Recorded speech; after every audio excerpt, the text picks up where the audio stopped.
kang trabaho. Kuya, huwag ka Ano naman ba pinagsasabi mo? Kuya, excuse me yung boses mo medyo Kalma ka lang, Eh kuya. bakit? Ito totoo naman eh. Pinag-aaral ko nga rin naman yan, di ba? Pinag-aaral niya eh. Paano niya mabibigyan ng magandang buhay yung kapatid? Eh dapat yan, hindi mo muna binuntis yung kapatid ko tapos pakakasalan mo lang sa pipitsuging simbahan. Di ba?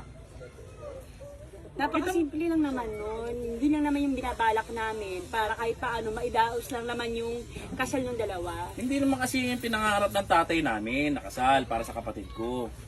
Tapos, pipilitin yung ikasal agad dahil ang buntis. Di ba? Eh at least kahit paano pinapanagutan.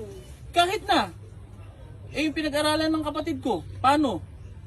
Nag-aaral din naman ako, kuya eh. Gusto ko lang naman mabigyan ng magandang sustento tong mapapangasawa ko. Kasi Sustento? Kasal? Sustento? Paano mo masusustentohan? Eh kasal nga, hindi mo mabigyan ng magandang kasal. Kuya, ano ba? mas okay na Mas kasing okay na nga simple. sa akin yung At simple least, kasal lang eh. Ano Ay! yung nakangad mo? Ay, hindi ako papayag ng ganyan simple. Ano ba yung pagpaaral ko sa'yo? Ipakasal ka lang sa simple? Ano yan? Hindi ako papayag dyan, nak. Ano ba?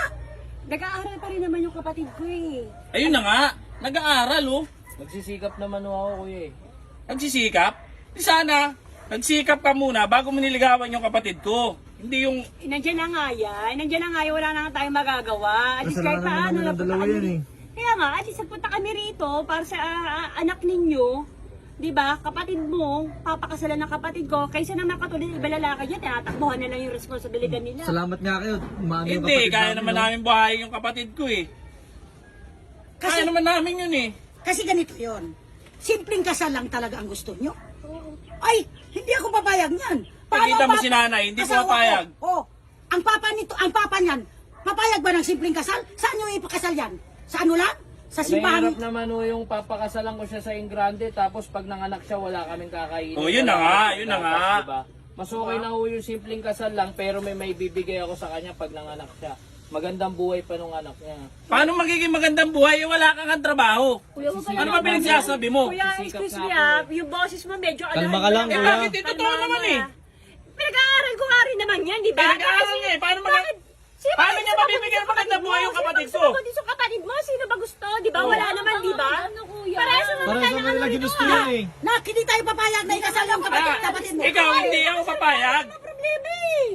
Ang naano lang namin yung kapangalan ng anak ninyo. Hindi lumaki yung bata dyan na balang araw maghanap ng ama. Eh, andyan naman siya. Hindi, Oo eh. hindi naman namin sila pinaghihiwalay. Pero ipapakasalan mo para lang sa mabuo yung pamilya? Di ba? Hindi. Kaya naman din naman ako materialista ng tao ba? Kung ano Mahal ko naman naman ang yung pero, kapatid yun niyo naman eh. na. At saka Wala nagpapangalan naman naman kayo. problema. Paano mo nasabi mahal mo to? Dahil gwapo? Mahal mo? Naman ako ng paraan, kuya eh. Oh. Ba't hindi na lang natin respetuhin yung nila, kuya? Tumitingin ako sa kalooban niya kung anong meron siya. Kalooban, Ano? Kalooban? Anong kalooban ang pinagsasabi mo? Kalooban? Kalooban na bago pa. Katagalan niya wala. Papagayin niyo ba yung kalooban? Yung magandang Teka lang naman, bakit isang araw na naman yung kasal ng grande? Ang importante doon, kahit paano, yung grande kasal na gusto nyo, yung simpleng kasal, meron pa matitira doon sa mga bata. Yun ang importante kasi doon pa lang sila magbibuild ng buhay nila. Mag-uumpisa Eh bakit hindi mo na pag-ipunan? Eh ba't ikakasal agad? Nagpaplano pa naman po kami, kuya eh. Plano, Wala naman plano. po kami dun eh. Nag-iisip pa nga Tapos po ka na kami ba? dun eh. Tapos ka na pag-aaral mo? Pagsasabayin po. Hindi kami pwede. maghanap ng trabaho. Pagsasabayin. Alam mo bang napakahirap nun? Yung mag-aaral ka tapos magtatrabaho ka? Kakayanin naman po eh. Sabi mo lang yan. Naranasan ko na yan nung araw. Ay, hindi, ganito na lang. Sa susunod na lang tayo mag-uusap. Halika na. Oo. Sa susunod na lang tayo mag-usap. Oo, tama. Susunod na. Hindi yung ano. Importante yung ano, Masyadong mga Oh, dito ka lang, dito ka lang. Ano, sa